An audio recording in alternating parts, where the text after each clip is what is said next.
A big warm welcome to another Tech Circus event. My name's Luke Reed. I'm going to host and introduce our guest today. It's going to be a really interesting subject that we're talking about, and it's all going to be about user research and why it's important. So just a little bit about us, Tech Circus. We run events globally. You might have been to a few of them before, many online through techcircus.io that you're probably watching this on now. And then we also run physical events. We've got UX Live conference coming up in London soon. And we also run events online like next week. The week after next, we have the BAD conference. The BXD conference, Business and Design Conference. So many conferences, I get confused sometimes. So we've got lots and lots of different products and UX events going on globally. You can follow us on Twitter, Instagram, Facebook, LinkedIn, Discord. And this is going to be really important today, actually. So I'm going to do a little pop-up for our Discord channel. And please join this channel. It's really important. I'll tell you why in a moment. So the next events that we have coming up, we've already had one event, which was last week, very well attended. This week, we're doing the user research and why it's important and how do we do it within Sketch. And then next week, you need to be sure to sign up to Can Data and Ethics Live Together. That is our final third part of our three-part series with Sketch. Now, this is the catch-up for on-demand and also ability to be able to register for the final Sketch event through this pop-up that's just come up in front of you. Now, this is why I said join the Discord channel. We have got an amazing giveaway. Sketch have kindly donated us a really amazing load of swag. So we've got 5 Sketch swag boxes up for grabs, and then we've got 5 free Sketch licenses up for grabs, as you can see here through our diagram. So if you want to be involved in this and you want to see every single person that has come tonight, if you're watching on demand or if you're watching live, you'll be entered into this competition automatically.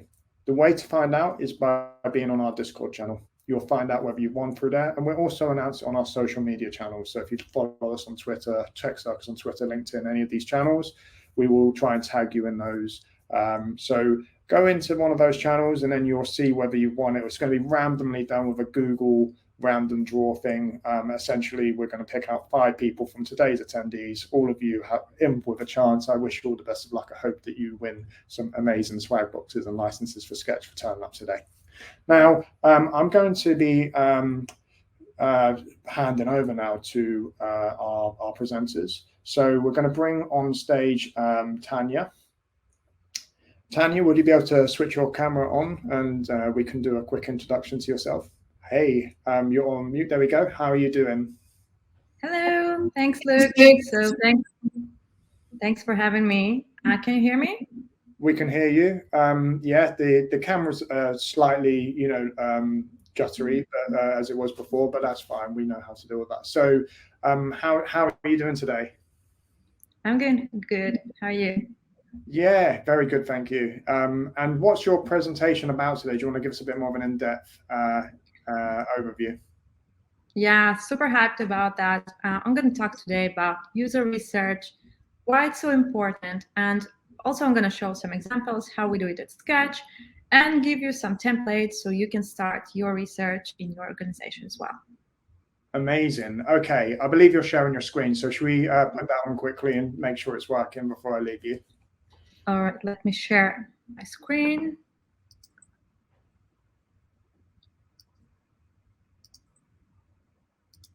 All right. Can you see the presentation? It looks like it's loading. Yeah, it's loading. And there we can see it. All right, awesome. So I think I'm going to switch off my camera so there will be no lags in the connection. Amazing. Okay, Tanya. Well, thanks so much for your introduction. And also, I just want to say a big thanks to Sketch for partnering us with this event. It's a fantastic event. There's a lot of people here today. We had over 300 people sign up, so it's great to see the community getting involved. Tanya, it's all over to you.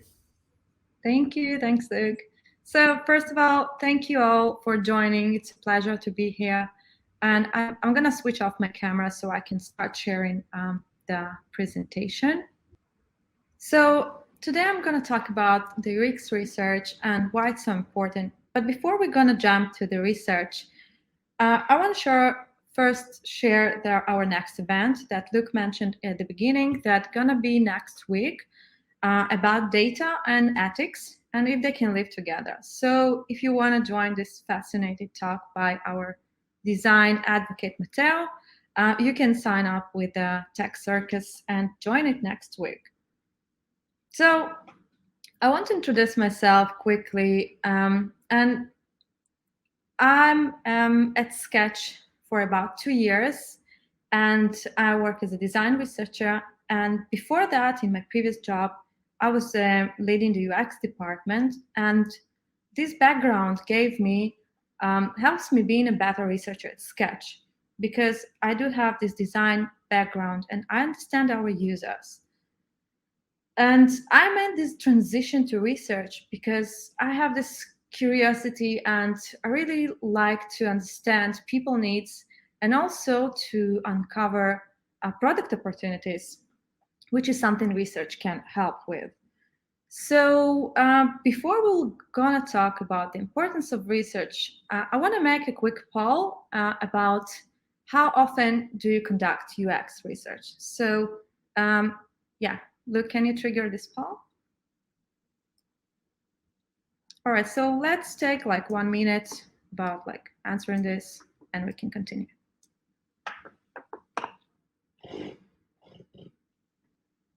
So I can see there are sometimes people doing, depends on the project. Also some people do it frequently, which is amazing. And some has it as a primary job. And some folks never did it on their own. So I think we're gonna close the poll in a minute or so. Okay. All right, so that's interesting results. And I think that talk gonna cover all type of people with, all efficiency in research. So let's talk about the importance of research. We all know that it's important, but I want to mention a few things that you can kind of better understand the importance of it and what phase of research. So research helps to build the right things, but also it helps to build the things right, which is kind of slight difference in the message, but it has a total different phases. Like when we talk about build the right thing, we mostly talk about discovery. When research can help to identify the right problem, and we can basically understand our users and build empathy and make sure that we are focusing on the right problem. There's also kind of phase in between when we already have solution, like our team already have a solution, but we want to make sure that this solution is right, because no one actually wants to create solution that nobody needs, right? So research can help to reduce the viability risk. And also there is a phase where research can help to understand whether we've done it right, when we already have solution and we're just testing that and understanding if there are any usability risks. So research can help to reduce that risk as well. So as you can see, basically research mission is to help to reduce the uncertainty and also to reduce risks when we build products. So timing is important in research, and there are like a bunch of phases and everything that we as researchers can know, but how about our team? So when I've just started, it was important for me to identify different phases so the team can come up and actually in different phases, and I can help with the problem when time arrives. So let's quickly go over the research phases, and I'm going to cover all those in the future, in the next slides. So basically, the research starts when you have like idea. It can be your team or yourself. And this is where you want to discover things. And this is the ideal phase to be, because in this phase, their ideas are still not formed, and you have plenty of opportunities to bring the research and basically look for different insights, and the direction might be changed in this phase. So if you have this opportunity, focus on discovery research and help your team to be at the start level. There is another, not less important phase, is the testing phase, where you already have something, but you need to start testing that. So in our case, we're testing this internally and externally. And we do have this opportunity to have the method called dog fooding, where we basically eat our own food, and our designers design sketch in sketch. And this is like amazing opportunity to have, because we are part of the users and we have the needs and things that other users might have. So this is a good opportunity to test your own product. So if you have that type of product, do it yourself all the time. And as a researcher, go and ask internally things that can be like the feedback from the team. And once we have this phase, usually it happens a few builds before the final release, so we have time to improve. And another phase is then externally, when we start usability testing and the validation with our external builds or prototypes. I'm going to talk about this in a few minutes. And there is a final phase that is also super important, is about listening, the ongoing listening when we launch the product. And we just want to make sure that this feature is efficient and just hear about the feedback from the people. And this is also important to understand, to collect, and see how we can improve it in the next phases of the feature. So I'm going to talk a bit about each phase and mention some methods we are using in Sketch, and also something that you can take away in your projects and your organization. So I'm going to start with the user interviews, which are a classic discovery thing when we make the interviews with the users and just trying to understand the problem they are facing and we want to solve with our ideas we have. And also, we want to understand their typical workflow in Sketch. Sometimes they're going to show us how they work, and just show like their source files and how they build certain things. And this is super helpful when we have some ideas but still don't have any solutions. Then we have something before COVID called ethnography, when you physically come to the place and basically learn from their natural environment. This is super essential in the projects that, let's say, require collaboration, so I can learn how different teams interact with each other in their regular office, right? Today is like less relevant before, because everyone actually sits at home most of the time, right? But before COVID, that was one of the possible methods. Of course, it's not scalable because you can't just go to every office in every place in the planet, right? So that's kind of also limited to the place. Another method that is also essential for discovery is surveys, which can be super great, but we really need to be careful about the surveys, because sometimes surveys can be not so accurate. So it really depends how we phrase the questions, and it's best not to put any future questions like we want from people to answer, because we humans are really bad at predicting the future. So like if you're going to ask someone, would you use this product in the future, they're probably going to answer like, yeah, for sure. But that's just can be not the case. So if you're going to make surveys about discovery, it's best to focus on some past behaviors or something they can rely on. And also kind of try to avoid some biases in the question itself.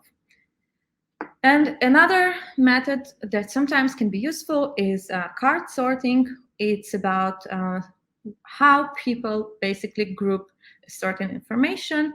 And this can be useful, especially when you want to test some navigation or just to understand how to group something in a website. It can be also the app, but you just really want to understand if everyone gets it the way you get it.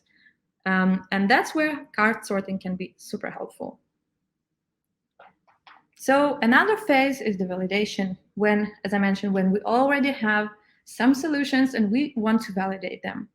So that's where we go with the dog fooding, which is basically eating our own food. And if you have that opportunity, you should do this as well. Then we focus on prototype testing. And sometimes when prototype testing is just not enough and we need some additional level of interactivity, we're going to use the early builds of MVPs that we're going to make a classic usability test. I'm going to make tasks, give tasks to the users, and observe them, making those tasks. Another interesting method is diary study. I'm not sure how many of you have done this before, and it's not ideal for every feature you're going to test, but that can be super ideal when you have some really complex features that requires time to understand. And let's say 30 minutes, 1 hour of usability testing is just not enough. So you really want to have them some kind of frequent stops when they collect data and send it to you every, let's say, end of the day or every end of the week. And they can send you recordings or any information that can be essential. So it's not moderated when you sit in front of the user and actually observe them, but you do have some kind of moderation because you actually follow the process and you contact those users from time to time. So we've done this with our feature called assistance, because assistance required some level of understanding and required to read some documentation and to understand how you can set up and build your own assistant inside Sketch. So what we've done a diary study where we contacted users and they actually recording when they had time to deal with this feature, understand that, and they provided feedback, and we collected it during, let's say, 2 or 3 weeks. And this was really helpful to understand how people progress and how people learn this feature. Another phase is ongoing listening when you already have launched your product. It can be in some early beta or a final release, but you want to hear the feedback, like what people think about and what can be improved. So we receive feedback from multiple sources, and we are very lucky to have a large audience of people that care about Sketch. And they send us, usually it can be through the social media, through our customer support, customer success, and all team-facing channels. But it's important to collect this feedback and actually have the place for all this feedback so we can act on in the next releases and improve the feature from version to version. Another option is to have a survey when you can ask, like after you release the feature, you can actually ask about how people use it and, in general, what is the perception of this feature, and learn about the results, what you should improve and what's going just great. So I want to show you some examples how we do research at Sketch. Now that we covered all the phases and all the methods, let's see how we're actually doing that. So I'm gonna switch the, just a second. I'm gonna switch the screen sharing to another thing.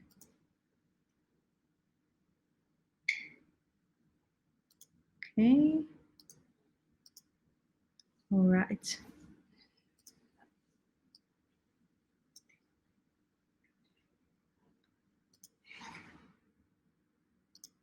So do you see my screen or not yet?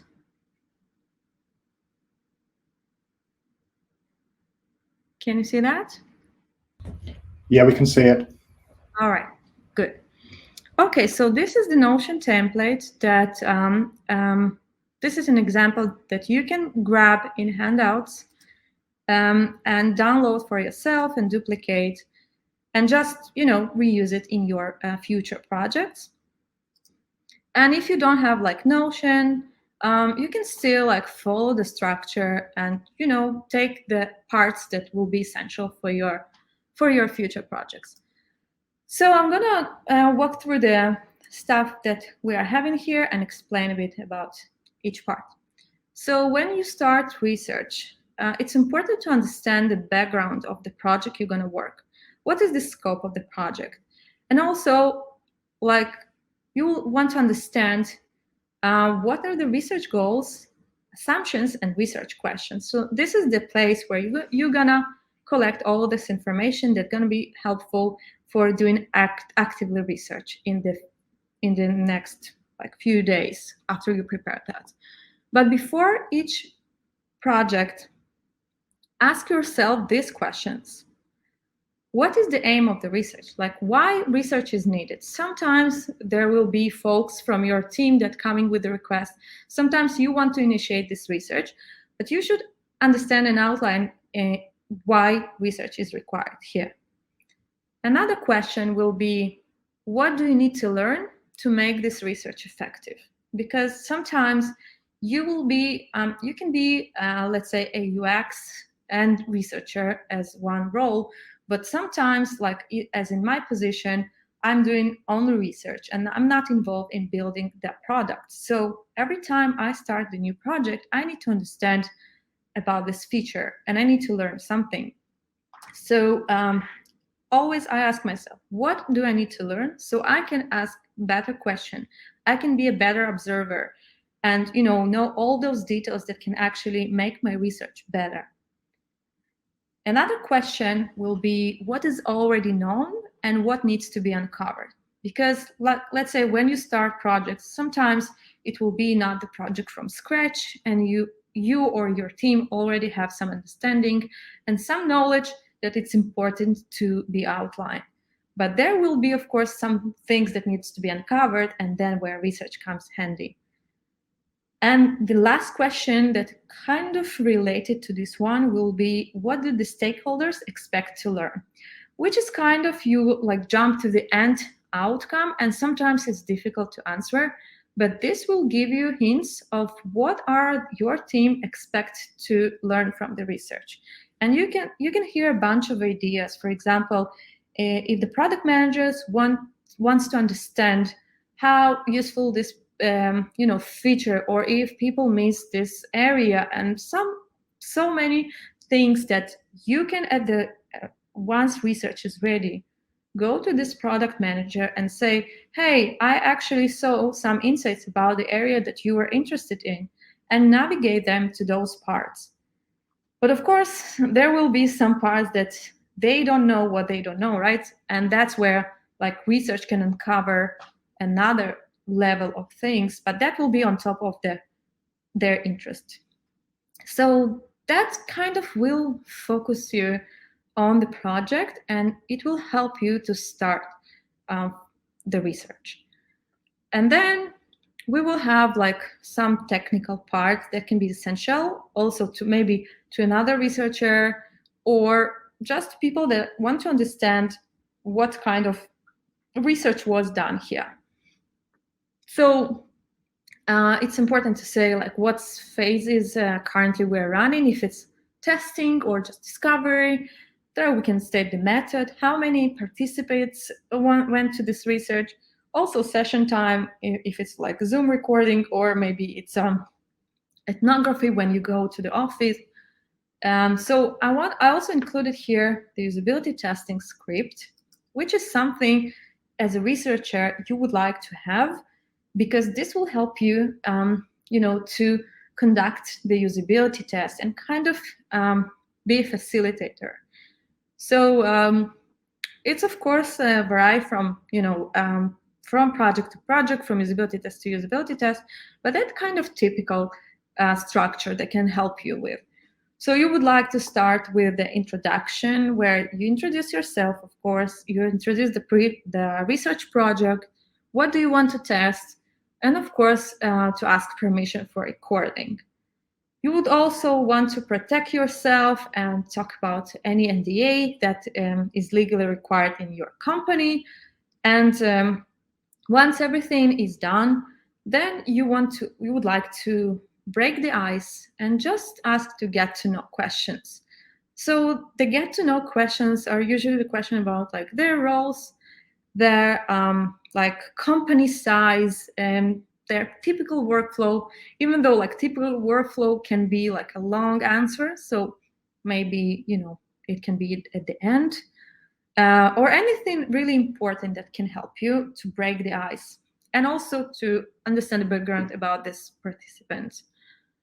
Then you want to, run with the usability tasks, but before the tasks, it's important for yourself, especially at the beginning when you're just starting doing those sessions, the usability testing, you can mention to yourself things that you will not forget. For example, it's important to set a reminder for the users that you are testing the product, of course. You are not testing them.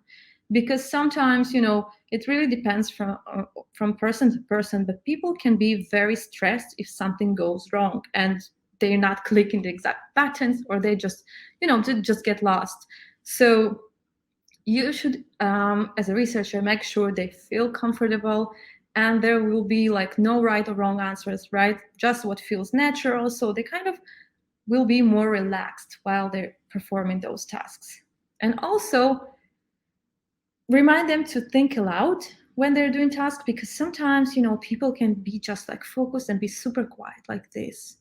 And you never understand like what's going on in their mind, right? So when you see like where people quietly performing tasks, remind them like, please, can you think aloud so I can understand better the process behind your actions? And that can be super helpful. And also you would like to observe like what people do and stay quiet as much as possible, because we all have tendency to make people feel comfortable, and when there will be like so awkward silences, we usually have this tendency to break those silences. But sometimes there can be a really gold moment for you as a researcher, because sometimes people just want to think about, to form their thoughts, or they just need the time to process the information. So stay quiet as long as possible, and you will see that people will reveal some more information. And then you, of course, would like to outline the tasks that you will need to build first. And at the end, you want to have the wrap-up where you can ask the follow-up questions about the things you've just learned, you just observed, so you want to follow up. And, of course, ask also at the end of the session if they have anything they want to mention that you didn't ask. And this is like, this question revealed for me so much information that I didn't think about, and the user can just like, show you example or talk about something that is interesting. So make sure you also give the participant the opportunity to mention something that is not based on the template. And of course, at the end of the session, you want to thank them for their time, their valuable feedback, and give incentive when possible. Always thank your user. And so this is the usability script. Of course, you don't need to always stick to the script, but that will be a help guide for you when you're doing those sessions. So let me go back to the Notion. So also it's important, of course, to outline the reason behind the research. And you can say something like very broad, like, to uncover user behavior and areas of confusion. But you can also go deep and just like be super granular about the feature, right? And why we want to test exactly this thing. Another important area is assumptions. And assumptions, this is like where you can engage your team. And it's important, of course, to work with your team, because you never work alone, like research, you can do like an amazing research, but at the end of the day, somebody needs to act on your research. So it's never in a vacuum. It's a teamwork, and make sure you're involved anyone that needs to be there. For example, product managers, designers, QA, developers, anyone that actually responsible for the feature. And this is where this can be also fun, because people can actually list all their beliefs about team, about like user behavior that, and the solution we're just creating. So I just outlined some examples, like, that you can also, this is like very helpful if you can write a few examples so people can follow, because it's just easier than just like, from someone to go to this document and just to fill some things that they feel is important.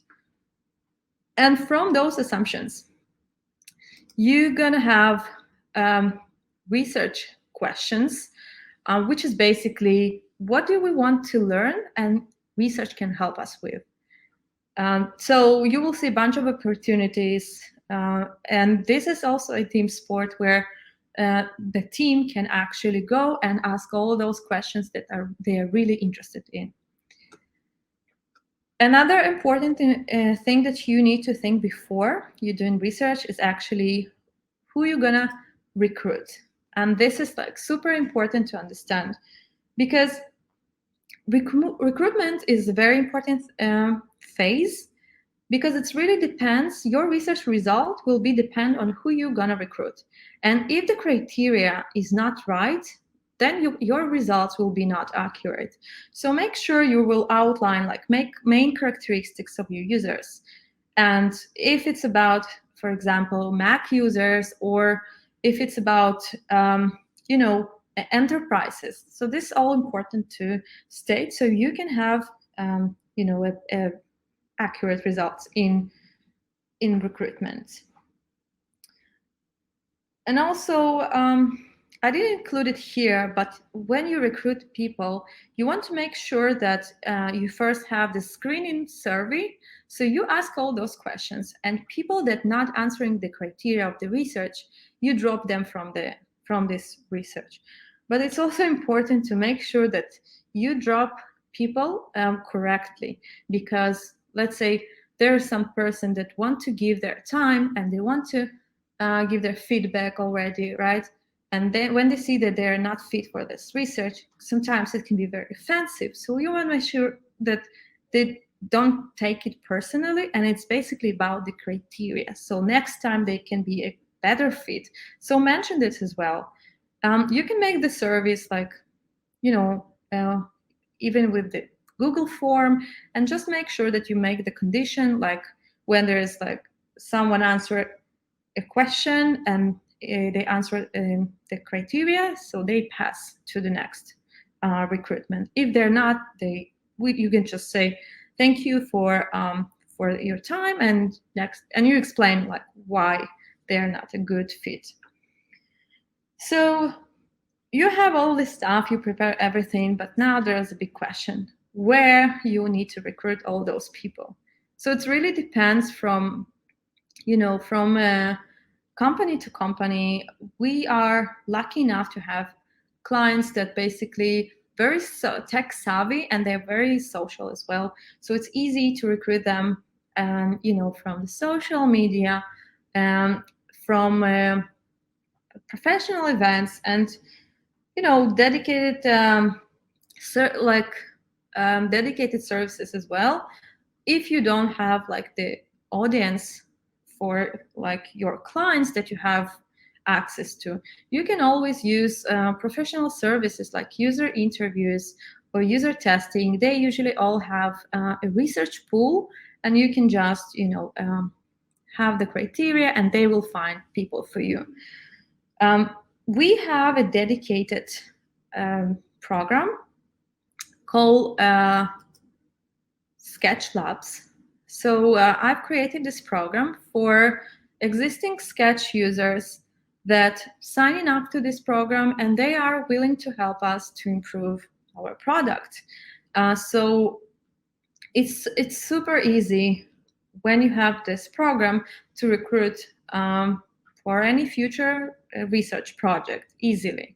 It can be very like just half day, and you have a list of people ready for the research. And here we have the explanation, what will happen if they sign up, how the lab session work, like all the important and essential information for them.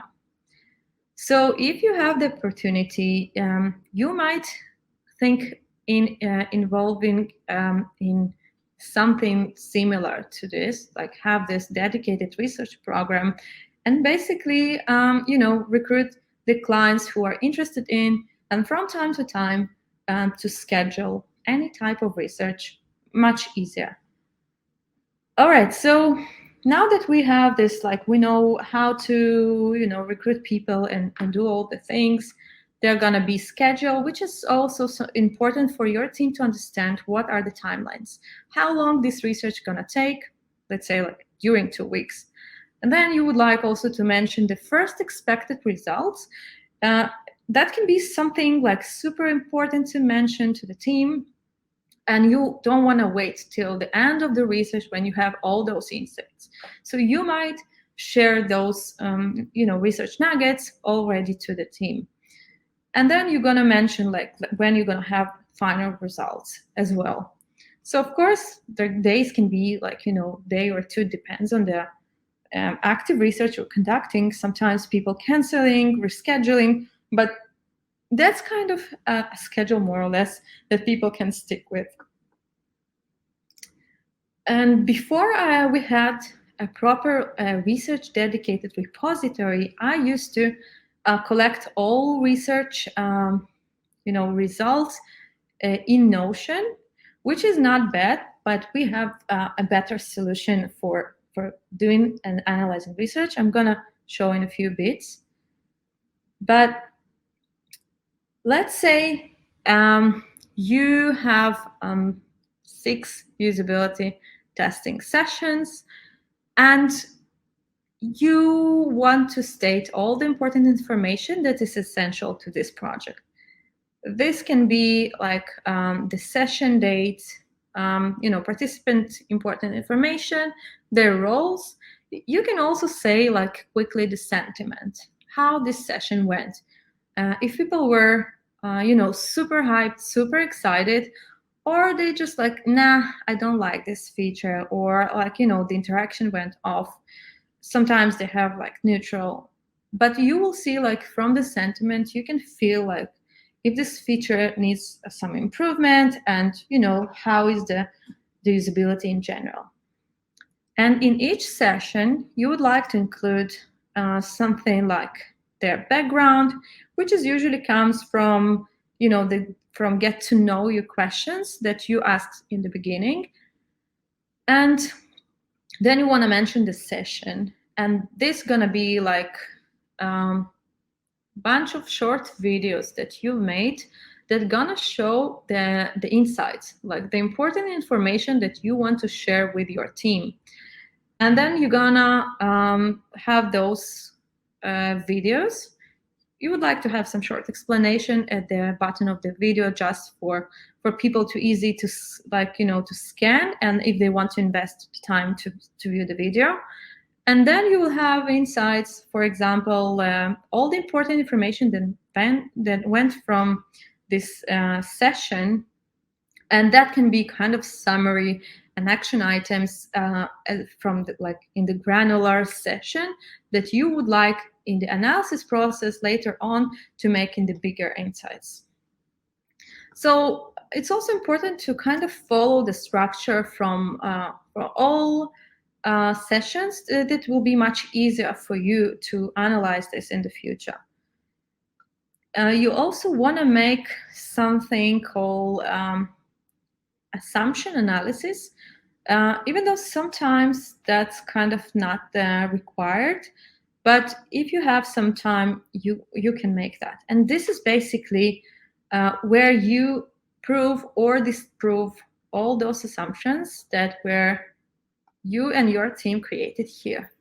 So for example, if people believe, like if we believe that users will love certain feature, then we can see, all right, this assumption was proved by participant 1, participant 2, 3, and 4.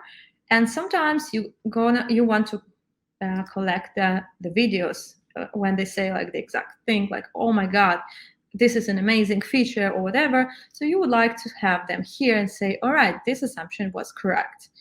But you also want to see like, what are the things that we believe is true, but that was totally not in the research when we start testing that.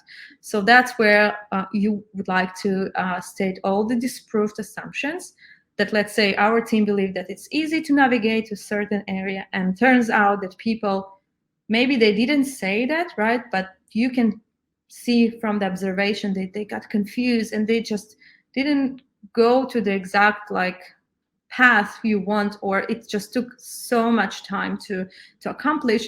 So you want to make sure that you state all these proved assumptions, and that will be much powerful for the team, because you're going to discuss about the the insights and how we want to act on it. Sometimes we can easily just think if we can make the solution, or is it something that we are not going to take. And then you would like to have like results where you're gonna have like overall impression, which is like a basic sentiment, right? So like as a researcher, you're gonna run through all those sessions and you're gonna have this like overall impression. Okay, seems like people very excited about it, right? Or people are very annoyed about something we did and it turns out to be cumbersome solution. So you want to first state this overall impression, and then you want to focus on the observation, which is like non-verbal thing that sometimes people can just like, sometimes you're going to see they use different methods, or they don't use some new features, or whatever the observation is, it's important to state them here as well. And that's where also your team comes handy. I'm going to talk about like, involving your team later on, but it's important to mention that you're going to have so much more observation if you're going to invite someone from your team that is an expert in this feature, and they're going to make those notes and just like share it with you after. And you can state all those observations together. And of course, you want to focus on usability issues, and sometimes you would like to prioritize. Let's say there will be like make or break issues. They're going to be major thing that it's so important to fix right now, right? But they're also going to be like minor issues that it's like not break or make experience, but you want to mention them that maybe in the next release we're going to focus on those as well. And then you would like to have recommendation, because sometimes it's kind of expected that researchers are supposed to be as neutral as possible without adding any biases, which is of course true, but sometimes they're not expecting to give recommendations, which is sometimes not true, because you went through all this research, you have all those insights, and you would like maybe to have, based on the research, some recommendations that of course you want to discuss those with the team and see if it's something that we're gonna focus on, or this is something that maybe is not the correct way to do. But you need this conversation with the team. And usually when you've done with all this research, it's very essential to have a meeting and just go over all the things and have the opportunity to ask questions as a team, and just to have this conversation, what's going to be fixed, or what's going to be maybe pushed to the next phase, so you can follow up how research actually impacts this project. So I mentioned that before we had the research repository, I actually used Notion for this type of things, but Notion can be a little bit cumbersome in terms of analysis and proper research repository, because things can get lost and they're kind of not conveniently searchable. So I was looking for a better solution for keeping all those insights, and just, every time the team asks about something, I can easily go to the repository and just show it. Or they can go themselves and just search for a certain thing. So this thing called Dovetail, which is our current repository. And so I'd like to take the documentation part in Notion, and then move to the Dovetail all video recordings from the sessions, and I'm going to explain why. So you can see like kind of bunch of colors here, and those are the tagging system, because it's important when you go over your video recordings after it, you have to put notes. And what's Dovetail actually help is when you can put your notes on the video, and those notes will be tags. So when everyone and your team will click on this tag, they will see actually not, let's say, the 30 minutes of the video, because let's face it, most of the time nobody wants to watch long videos, right? So they're gonna, like, when they click on the tag, they're gonna see the exact moment something happened. That can be like 1 minute, 20 seconds, and it's like boom, right to the point. So it's so convenient to them just to go over all those insights and all those nuggets and kind of feel the the sentiment of certain thing. So I recorded myself talking, and like just give you an example just so you can see. So you can see there like a session number, blah blah, then like date, name, company, everything that basically I showed you on Notion. So it's kind of similar thing. And then you will have a video, and what Dovetail does, it's actually auto transcribe what this person said. So after you make the analysis, it's easy just to skim, like quickly, like to read what went, and they're kind of pretty accurate. Depends, of course, on the person accent, but it's pretty accurate. So you'll see what they just said, and you can highlight an important information. So I'm gonna show you the preview how it looks like. So you can see it follows in like the insert window, I would like to have an option to pin this window, so I can easily drag, and then it will stick on the screen, because sometimes I need to insert multiple symbols, and I don't want to trigger it again and again just for this action to happen. Okay, so we got the idea. And those are basically what's nice, that when you tag a certain thing, you can, of course, reuse this tag.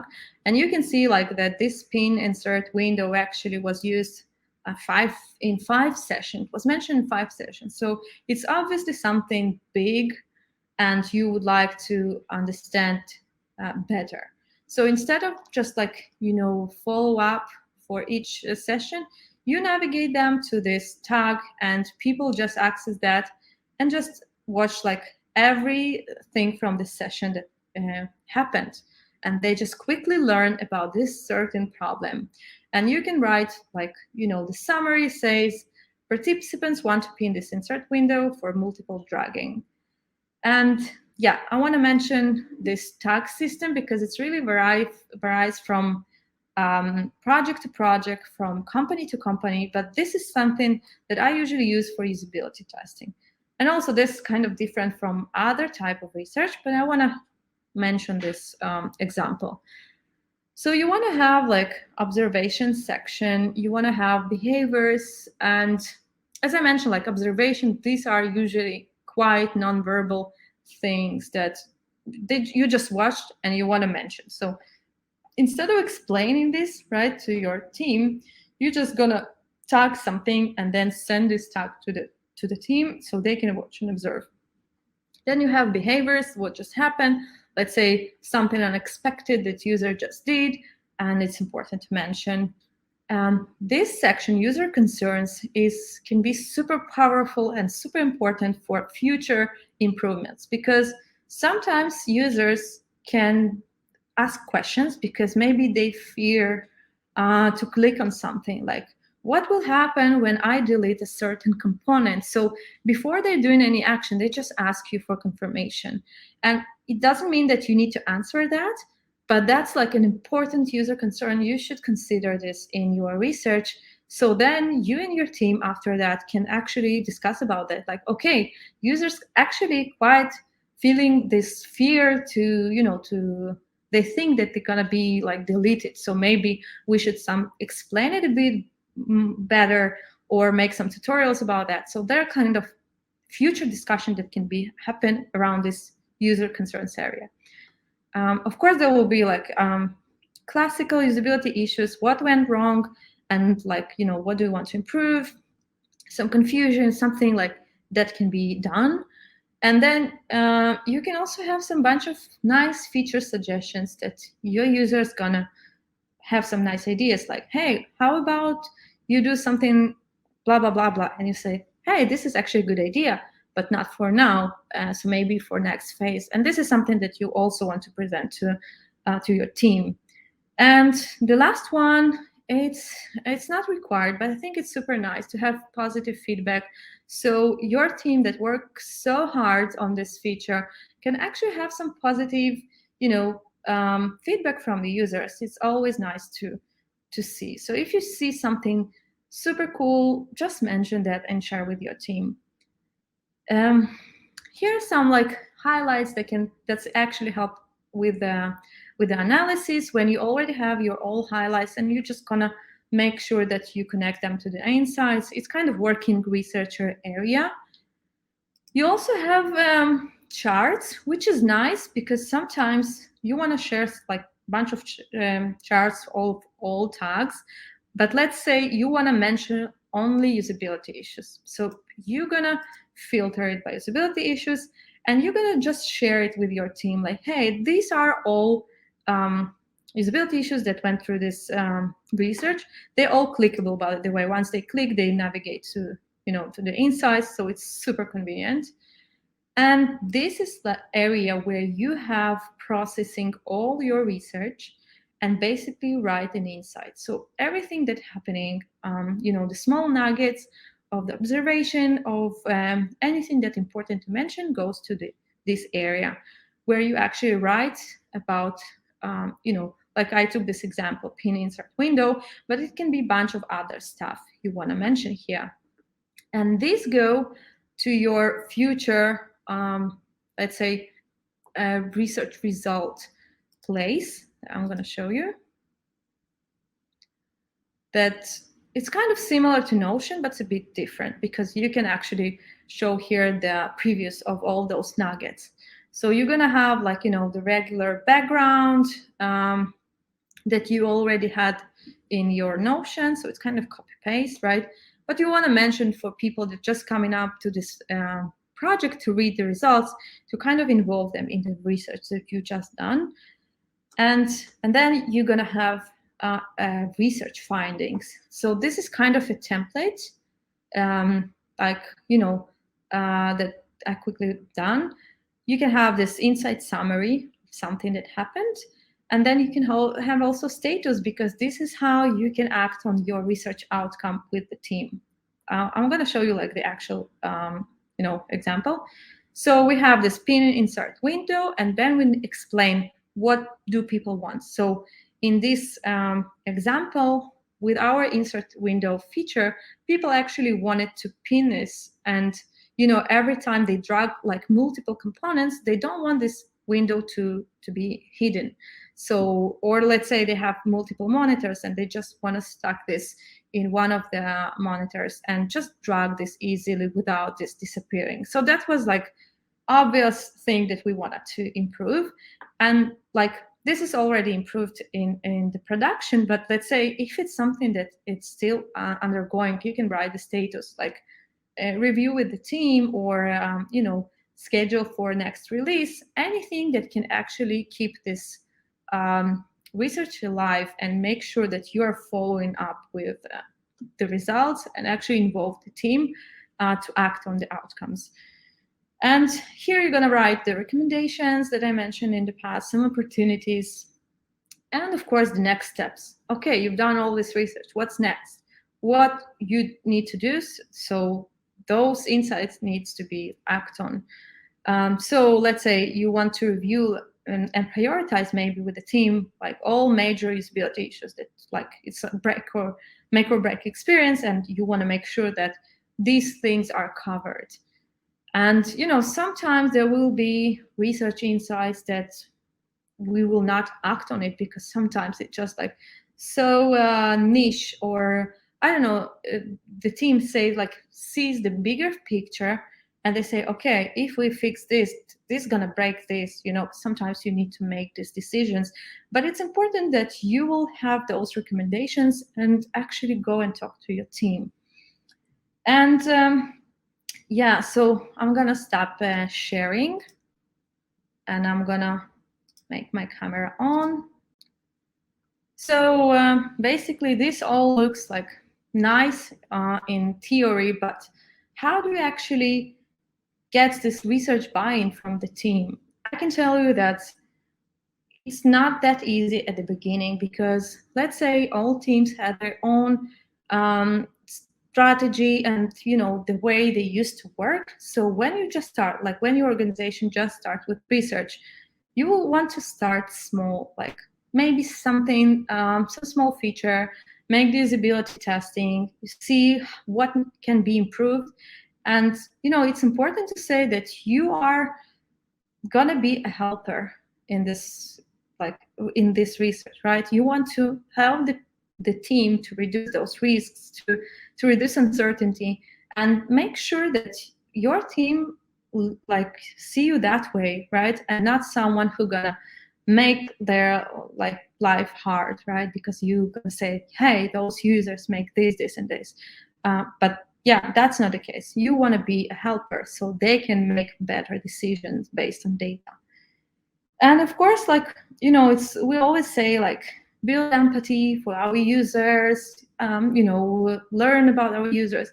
But I think also it's important to have empathy for our team and just really understand their struggles. Because let's say if a product manager, you talk to product manager and they have a bunch of stuff to be considered, just try to understand what is on their plate and how you can be more empathetic for their needs. And if there's some research that need to be quickly done, whatever, just try to be helpful in this area. And be consistent, start small, move forward, and then you can build this relationship in the organization and kind of move forward with research.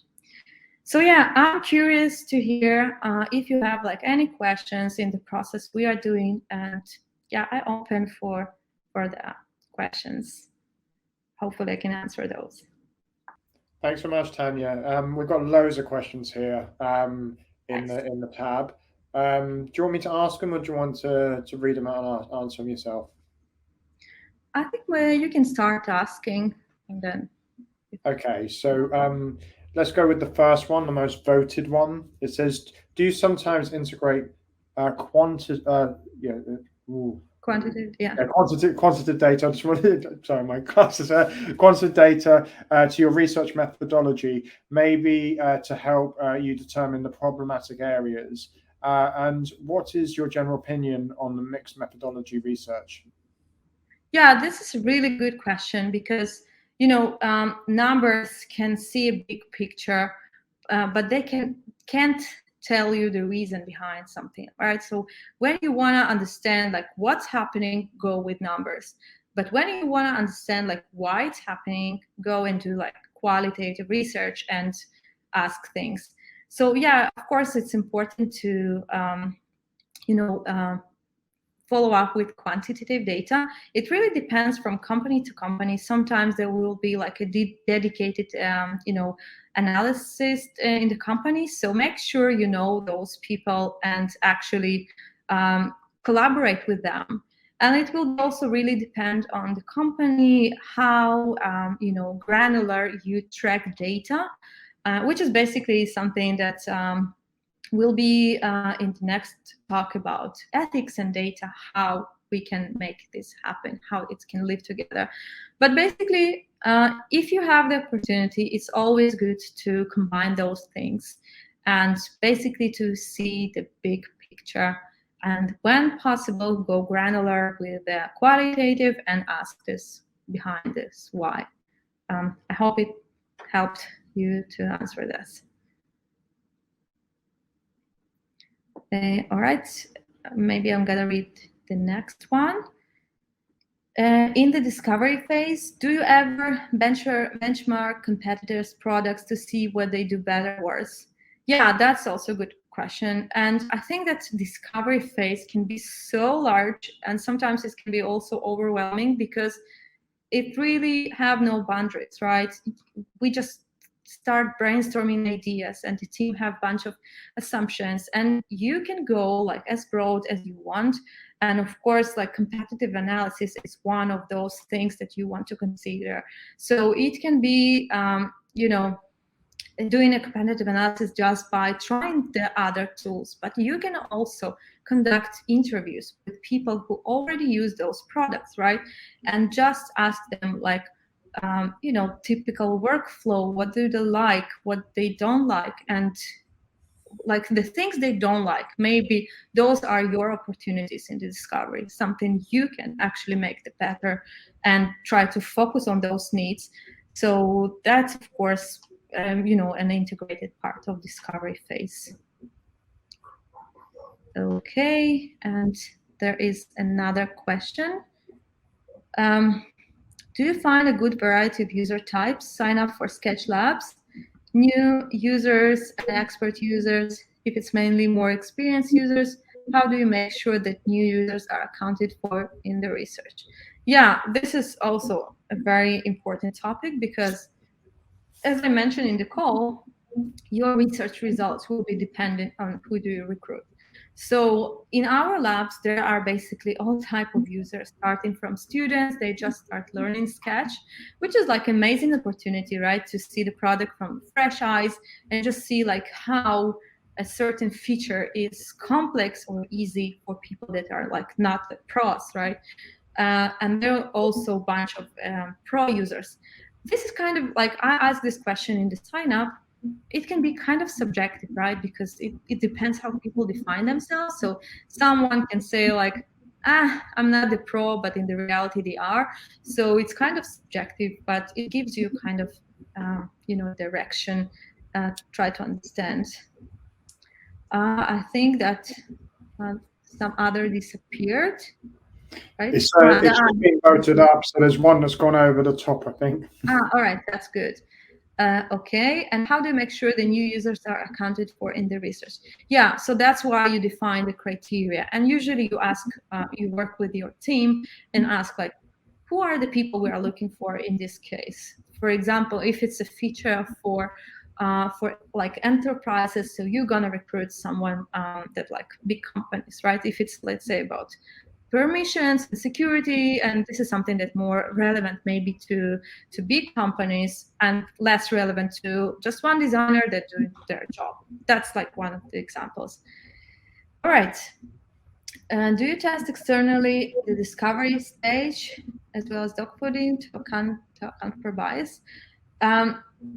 So usually in the discovery stage, you still don't have anything to be tested, like in most cases, right? It's just to understand the problem better. So in this phase, usually you will not have anything to show, but you want to watch how people usually work in the area of your interest of this research. And yeah, dogfooding can be part of discovery because you can actually talk to the internal users first and try to understand like what are the areas that they struggling with or things they really like and so on. So you can after that focus on externally. But of course, like as you mentioned, bias, that happens all the time, right? And like as much more you attach to your product, you will have some biases. We all have biases in every decision we make. So especially if you are kind of involved in the project, you probably will have some biases. So that's why we always make dogfooding and always confirm with externally as well. And, we go for different variety of people, so we can test with many as possible. Okay. Are there any other milestone steps for a starting point? No product yet. Yeah, so this is like the discovery. When you don't have, like, if you don't have a product, but you have the idea, you can actually focus on questions like you want to ask. You want to go to the market research and also understand, maybe the verticals, the market. It really depends. Like, seriously, discovery can be so overwhelming because it really has no boundaries, right? It's not something like you have the solution, you want to validate, and you have like tangible results. Discovery can be everything, like marketing research, user interviews, surveys, like anything that can help you to form better the ideas. Okay, the next one might be a silly question, but what platform were you use to capture all your research video annotation? What does on Sketch? So yeah, it's not a silly question. It's actually important for researchers because it saves so much time, right? You don't need to transcribe that manually. So basically, as I mentioned, Dovetail actually do it for you automatically. So when you upload the video, they can actually auto-transcribe everything that was said, and you can, say, like, you can name whoever speaker talks, which is actually amazing because they probably recognize the voice.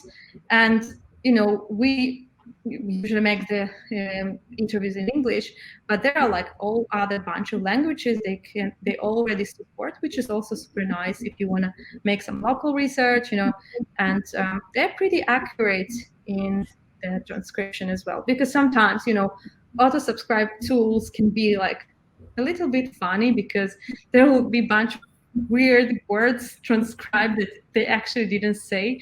So yeah, they're pretty accurate with that. All right, was that a dovetail-app.com? Yes, this is the tool we're using for research, and this is basically for research and analysis repository. So you can try their product. I think they're cool. Okay. Do you have any tip or resource to find users for a company that's never done user research before?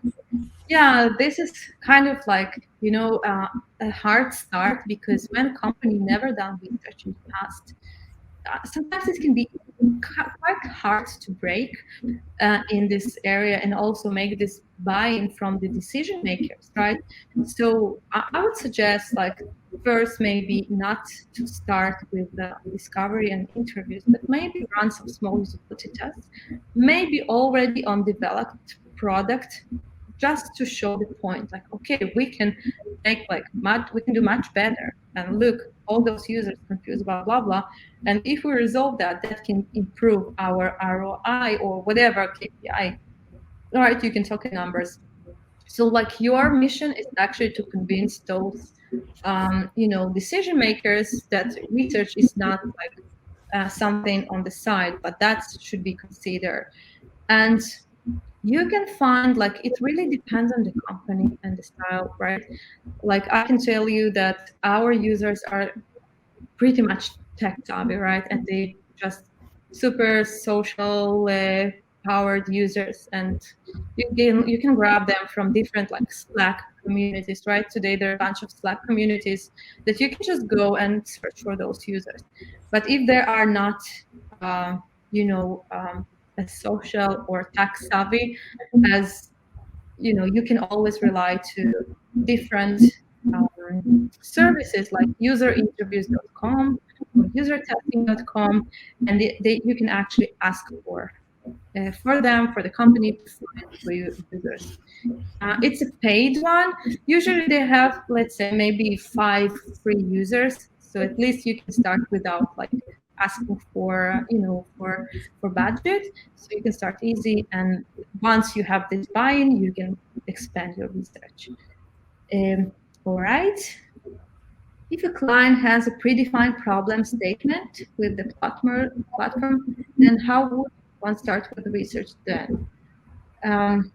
This is actually amazing if they already have some problem statement, and this is kind of an assumption, right? So you can do with your research, you can go and actually validate these assumptions if the statement is correct, if it's proved or disproved, and you can show a bunch of results. Like, let's say, hey, you said that this is the problem statement, right? You believe that this is the problem, but look, basically it's not, maybe it's a problem, but it's not the main one, because let's say people struggle with something else instead, and you can show, and with research help, what just happened there, so they can focus on making better solutions. Sometimes they can be right? So you can say like, yeah, this is the exactly problem statement, and we just validated this with research. All right, so if any other questions? Oh, we got through so many there. I think you did about 10 or 11 questions in a row, so they've gone through quite quickly. I think we're ready to wrap up now, if you are, Tanya. All right, amazing. So I hope that this talk was helpful for you. And, there is like another one. If you're working on an NDA project and do not have users to do research, how should one tackle that? Yeah, so, NDA is an essential part in research, in any research, especially in the strategic one, when you don't want to expose like your future ideas, and, it's the kind of legit fear for many people. So every time you start research, you should sign the NDA agreement, and the legal representative can sign this to make sure that your solutions will be not shared outside, and that's how you protect yourself in general. So if you have like your legal department, you can reach out and just ask them to prepare the NDA. But if not, there are a bunch of NDA examples for research on the internet. So just look for one that can actually have like legal protection, and just make sure you can sign those users up, and run with your research. Okay, thank you so much, Tanya. I think now we do have to wrap up because we're just getting past the time. Thank you for everything today. If you go into the chat section and then you click on the Sketch chat room, you'll see all the comments of people thanking you for your presentation. There's brilliant, lovely comments here. I'll read a few of them out for you. Grace, fantastic webinar. Use this template for my next research project. Thank you for the session from Nishit. Claire, thank you. Tanya, very informative. Harry, thank you, Tanya. Great job. Yep, great presentation. Thanks, Tanya. There's a lot of great feedback coming through, so well done. It was obviously a great hit with our audience. If you've got any other comments, please share them in the chat. So we will be doing our draw. If you join the Discord, I'll put up a quick pop-up again for that. You can then see whether you've won in that competition, where we'll be giving away the swag and the licenses to Sketch. So it's well worth being involved in that. I'll slide that out again now. So you just join that Discord community. If you're not on Discord, it's quite easy to sign up. It's a bit like Slack, but for communities. There's also loads of other stuff about Tech Circus events popping into there, and you can have general conversation about research and carry on the conversation afterwards as well. So it's been an absolute pleasure having you all here today. Thanks once again to Sketch for being our partner, and to Tanya in particular for doing such an amazing presentation and answering all of our questions. This will be on demand afterwards, so you'll be able to re-watch it back at techcircus.io, the website. We'll probably be able to put an email with it in a link as well. It might take a few days. It does take a little while sometimes to process, edit, and whatnot, but you will get it in within a week or so. So once again, thanks to Sketch. We'll be back next week with another episode, so do come down and check it all out. Thank you, everybody. And once again, thanks, Tanya, and good night. Thank you. Thank you, everyone. And yeah, thanks, Luke. Bye-bye. Bye-bye.